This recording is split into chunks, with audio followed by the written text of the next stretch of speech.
Ladies and gentlemen, I take pride in introducing the greatest show on earth.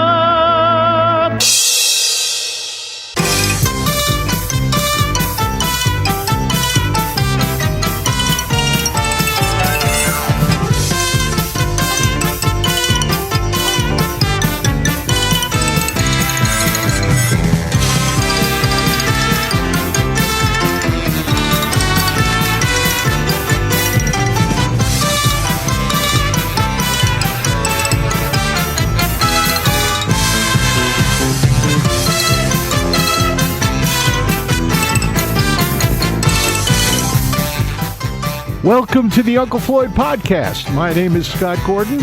Uncle Floyd Vivino and I join up for this podcast to discuss our time with the Uncle Floyd Show, music, theater, nightclubs, carnivals, circus, amusement parks, burlesque, and all things showbiz from our combined industry experience of over 120 years through the past 7 decades.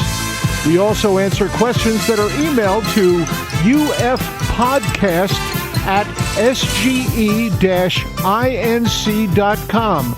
You will find that address and a link to support this podcast in the episode description. Join Uncle Floyd and me, Scott Gordon, now for this episode of the Uncle Floyd Podcast. Good evening, ladies and gentlemen. Good afternoon, whatever time it is, wherever you are, and the ships at sea. Thank you, Scott Gordon from SG Enterprises. They lent us to him again today. He was supposed to be in Washington, D.C. to accept the portrait of himself for the new stamp coming out. Floyd, they don't put people on stamps unless they're dead. Oh, Scott, I'm terribly sorry. I didn't know that. Yeah, there's only one person who was ever put on a postage stamp while he was alive. Wait a minute. Thomas Edison? Nope. Lou Jacobs. The clown. The clown, yeah. He's the only person alive ever put on a postage From stamp. Ringling Brothers. Yep. They probably gave him 1,000 tickets for that. So here we go with podcast number 8. We're on right now? We're on right now. We're ready to go. Thank you, Scott. I want to thank you, before we even begin, for your loyalty to the show, and especially at my down points in my life with health problems in hospital and this and that, and you pinch hit, you came off the bench and hit a home run for us. Well, it's the this and that gets to me, Floyd. What does that, this and that mean? Well, you said it first. What did I say? You said when the ups and the downs and this and that. Oh, okay. I don't even listen to myself when I talk. You don't listen to yourself? No. I find listening to myself absolutely fascinating. You and who else? I can't believe some of the stuff I say. We can't either, that you're getting away with it. Yeah, that's true. All right. We got some questions from people. Good. Let's go. All right. This is from your buddy Dennis DeLeo. Oh, Mr. Stooges. He says, Floyd, can you remind me about the time that you auditioned for the part of Chico Marx on Minnie's Boys? I went to the theater, 80 This was a Broadway show starring Shelley Winters and not Denny Kaye. Shelley Winters was the big star at the time. She played Minnie. Groucho and the Marx Brothers' mother, the dominating force in the act. Their uncle was Al Sheen from Vaudeville. Oh, Mr. Gallagher, do you think that women's rights are quite a joke? They've been given the right to vote, but doesn't it get your goat in public places? They are demanding the right to smoke. Oh, Mr. Gallagher. So do you remember actually doing that? Yes. How many recalls did you get for that? How many callbacks? I got a major one, and my mother thought I got the part on Broadway, and I went home back to Glen Rock. At the time, took the bus to the Glen Rock, New Jersey. I think it was the 170. I don't forget the number of the bus. And there was a big party set up for me. Balloons, cake, food, everything. I says, what's this? And my mother says, congratulations, son, you're going to Broadway. I'm going to Broadway. I lived on Broadway, 76 and Broadway. 230 West 76th Street. She says, no, they called from New York that they want you for Minnie's Boys. I says, I don't believe it. I'd be great as Chico. Make a long story short, that's the true story. There's been fabrications of that and exaggerations, but that's really how basic it was. You remember that story, Scott? I remember that story. Were you at my house when that happened? No, I was not. That was actually before I knew you. Really? Yeah, that was before we got together. I thought it was 76. Well, it was September. It was October of '76 when I started with the show. All right. So I'm sure that was probably in the summertime when they were doing the auditions. Right. You're right. So They take it on the road after that. I thought I had the part I was on. I was as high as a kite. I could walk down the street on air. I says, wow, it's that easy. I auditioned for a part and I get it. I realized it was a callback. I get to the Theater 80 St. Mark's, which was an art movie house and a third string vaudeville house. Even then, in 1980. We got a question from Arthur Ford. It says, I remember. Wait, his family was political in Leonia. Arthur Ford? I think his father was a mayor or something. Go ahead. All right, he doesn't mention where he's from here in the note, so I don't know if it's Arthur Ford from Leonia. He says, I remember wrestling personalities like Larry Zbyszko and Captain Lou Albano appearing on the show. Right. Were you a pro wrestling fan? No, but Scott Gordon was. Okay. He asked if there was a favorite wrestler. I would have to say my favorite wrestler was George the Animal Steele. Mine was Bruno Sammartino. Not Antonino Rocca? No, but I met him. He gave me a big autographed picture of himself. I walked Bruno Sammartino into the ring at the South Mountain Arena when wrestling was there once. I accompanied him to the ring. I also accompanied Ivan Putski at one time. What about Fred the Animal Steele? Fred Blassie. Well, he appeared on the show too. Pencil Neck Geek. Yeah. I was also friendly with the Grand Wizard of Wrestling. Who's that? He was the guy who wore a turban and sunglasses. His real name was Ernie. Arthur Ford also says he knows that you worked with a carnival sideshow and wonder if you had a favorite act or memory from the sideshow. Yeah, the man with 3 eyes and 2 noses. He was your favorite? Well, he was the most interesting. I remember you telling me a story once with some of the sideshow people going out for lunch. We went to buffets, all you can eat. I walked in with them. Somebody says, oh, we'll have to wait forever to get a seat in this place. And one of the freaks says, no, we don't. Watch this. I'll clear him out. And he went to the buffet bar, started loading his plate up, and little by little the people left. They couldn't look at the freak. But freaks took pride in their oddities, human oddities. Absolutely. They like to be called human oddities, Scott. Nobody calls them freaks anymore except you. I never called him a freak. Hey there, lady. You almost stepped in a pile of shame on you, mister. You almost stuck a pin up the officer's ass. Ask the man over there for the tickets. Hurry up, folks. Hurry, hurry, hurry. It's time to go. The big show's about to start. In about 10 minutes right now. Line up. Here we go. Sister, mom, brother, and pop. Something for everyone in this show. The entertainment doesn't stop. You still remember the spiel, huh? Parts of it. All right, we got a question from Marie Francis. Wait, did Susie Tannenbaum have a question? Haven't gotten to her yet. Oh, I know there's one in here somewhere. All right. I'm sorry. Go ahead. Marie Francis says, I was wondering where Oogie, Bonesboy, and Hugo are now. They're in Retirement Village. The Palace of Puppetry. No, they didn't make it to the Palace of Puppetry. No? You got to audition for that. They refused to do anything for free. Oh, boy. Except the Uncle Floyd show. Yeah. In reality, I think Pat Marucki has the original Hugo, if I'm not mistaken. Well, he can have it. He has it. Okay, here's a question from Will Kuberski. Questions for both of us. Do you ever have dreams about working on the show? Yeah, I do. You take yours first, then I'll do mine. I come out dressed as the doctor and walk out, the cameras are rolling and everything, and you look at me and go, Scott, you're supposed to be Mr. Brown Jeans now. Okay. That's was my a dream. takeoff of an animal expert. So what's your dreams about the show? I have the typical showbiz nightmares of not being prepared for the show I'm in and wondering what's going on.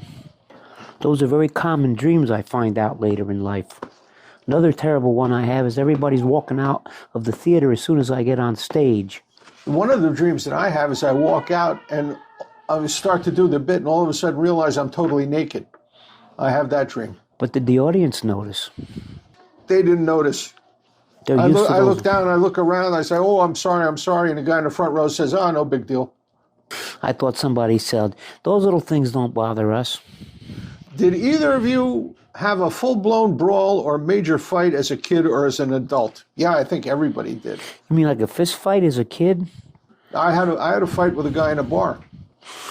He insulted the woman I was with, and I told him that he should apologize, and he started getting more insulting, so I actually picked him up and threw him through the window. That was you? Yeah, that was me. That was on Route 59 in Rockland County. Yeah, Nanuet. No, it wasn't Nanuet. Orangeburg. All right, how about you? You ever get into an actual fight? Nope. Good. Because I was able to use humor to decipher it. Now, here's his last question, Will Kuberski's. What was the worst thing you ever did when you were growing up? Stole candy from a blind woman. Worst thing I ever did was me and another guy, we created a UFO. We created a thing. We learned how to make hydrogen gas in chemistry class, so we filled up a big plastic bag, one of those things they put over coats in a cleaners, and we let it float up to the sky. We had a wire attached to it and a glow plug from a model airplane inside it. So we got it up high enough, we hooked the battery to the glow plug, and the hydrogen blew up. It was like a big flash. 2 days later in the paper, there's an article from these two brothers who saw this thing. They saw this thing up in the sky that was a big flash and took off. They thought it was a UFO, and they reported it to the police. We never admitted it. That was so long ago I could get away with saying that. Well, my thing bothers me that I even told that story about stealing candy from a blind lady, because I really didn't do it that way. She had a candy store. Her name was Mary Sachs, and everybody in School 5 knew her. She had a little penny candy store across the street from the school, and I went there before class started. And I says, Mary, I want Mexican hats, they were called. I don't know if you remember those candies. Mexican hats were like... I remember those. Gummy things. I says, give me 10 Mexican hats. All right, Floyd. She had a kind of a British accent. Put your pennies down. Let's see. Well, did you give me 10 or did you give me 8 like you usually do? I said, no, Mary, I gave you 10 right here. And it really wasn't mean to do to her. She had insulted me a number of times, insulting that I was giving her screws and nuts and bolts instead of pennies and dimes and nickels. All right, got a question here from Mike Hippius. He says he's a huge fan of Vaudeville, but there's not that many books out there. He wants to know if there's any books that you could recommend to him for Vaudeville. Oh, there's quite a few books out there. You got to know, a lot of them aren't listed under the name Vaudeville. You have to get, like Bert Lahr, for example. If you get his books, Notes on a Cowardly Lion, he was very popular in The Wizard of Oz. He played the lion. One of the ones I could recommend is Harpo Speaks. Excellent. Harpo Marx's book. It's got a lot of stories about the Marx brothers and their time in Vaudeville. And their uncle was in Vaudeville, Al Sheehan. Al Sheehan. We sang a little bit of that. Oh, Mr. Gallagher, Mr. Gallagher, did you hear about the baby born last night?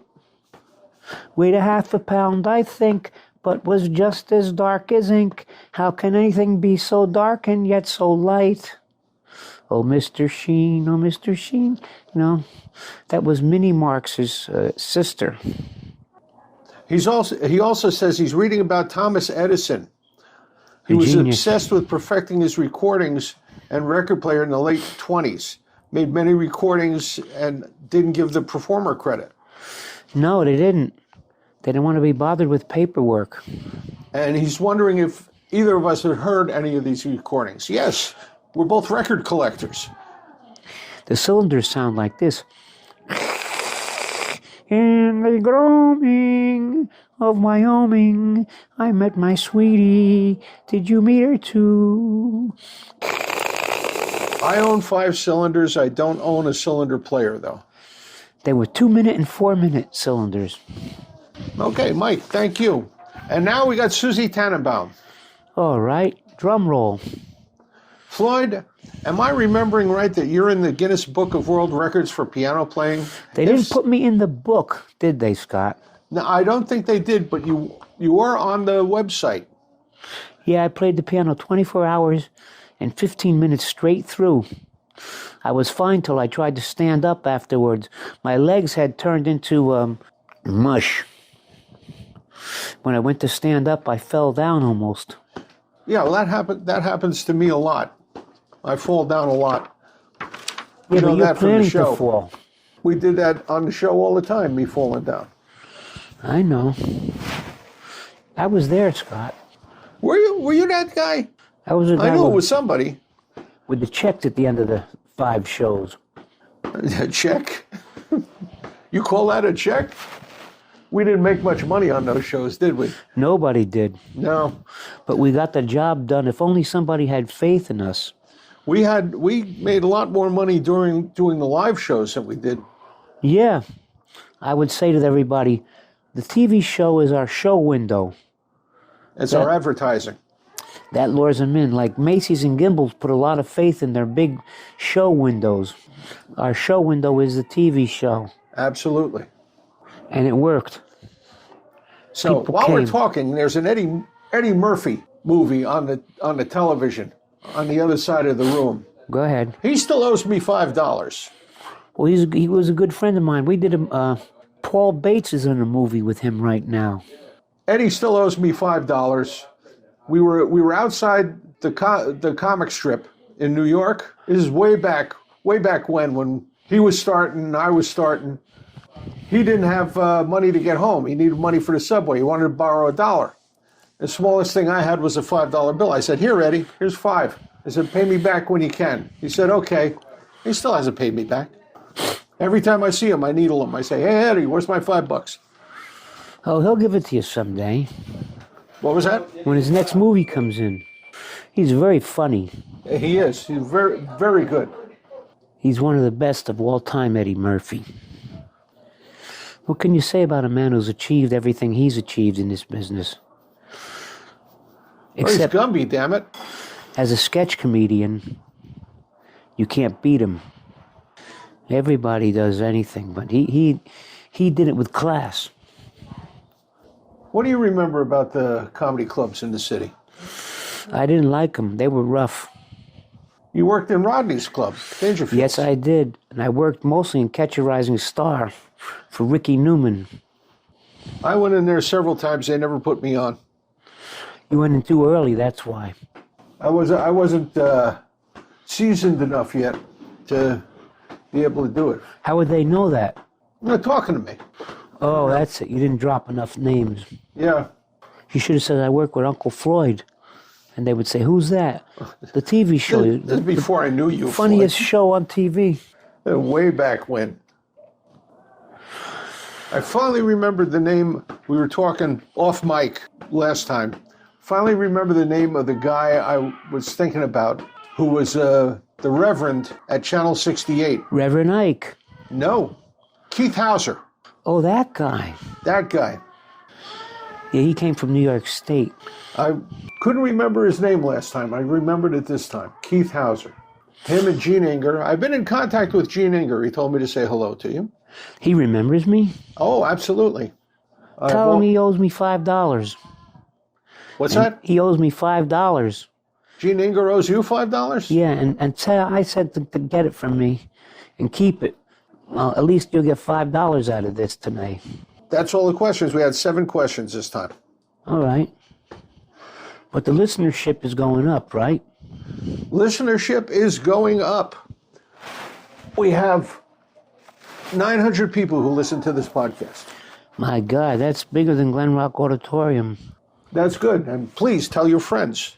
Tell them to come over. Tell them to give it a listen. We also have every Tuesday night at 8, we have a date for This Was the Uncle Floyd Show. Hey, that's my line, buddy. I know. I borrowed it from you. I'll use it whenever I can to tell people about it. Every Tuesday night on stageit.com. Go to stageit.com and look on Uncle Floyd. The name of it is This Was the Uncle Floyd Show. We show clips from the old TV show.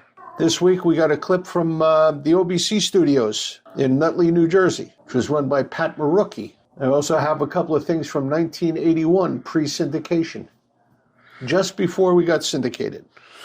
That's old stuff. As far back as I go is 1979. That's when I bought my VHS machine. I'd love to show stuff earlier, but it just does not exist. Nothing from 74 exists, just pictures. Well, I have a short clip from 1974. An intro? An intro, and you doing Cowboy Charlie with the kids in the audience. All right. Done at the Cablevision. I know you showed that once. We showed that once, yes. On this Tuesday show. If you'd like to get a question to us to answer on this podcast, you can send it to ufpodcast@sge-in as in Nancy C.com. And I print it out and bring it here and read it to Floyd, and we answer your questions. Whatever you'd like to know. Anything about the old TV show, about vaudeville, Broadway, concerts, working in nightclubs, working in circuses. We can answer all that stuff. And people don't know the difference between vaudeville. They call me vaudeville. I'm not vaudeville. I'm a solo act, a variety act. Vaudeville had no MC. Vaudeville had just been an art form, and they don't know what to call me, so they say he's a vaudeville guy. Well, I may be in the style of vaudeville. You could have done an in-one in vaudeville if vaudeville was still around when we were doing it. I worked with a lot of vaudeville acts who told me that. The Scroll Brothers, the Harmonica Act in Gaslight Village was all vaudeville people. Morrison and Reeve, they were from Georgia. All right, so join us next time for podcast number 9, and we'll see you then. Say goodbye to the people, Floyd. Listen, everybody, thanks again for your loyalty, which is very hard to find in this business. People get tired of people in show business after 4 weeks, 3 weeks, 4 weeks. And some of you have been with me for years, with us for years and years and years. And we hope to continue this as we head into our 6th decade of doing this thing pretty soon. Not this. This was the Uncle Floyd show, just was Scott's idea. I said, Scott, you know what? You're full of shady ideas. And it worked. I think we had 900 listeners or viewers. We have 900 for the podcast, and we have a good 80 to 100 for the Stage It. That's not bad considering major stars, some of them only have 20 people. And that's the truth. So join us next time, and we'll see you then. Bye. Adios. This program was produced in the studios of Scott Gordon Enterprises, Incorporated in Paramus, New Jersey.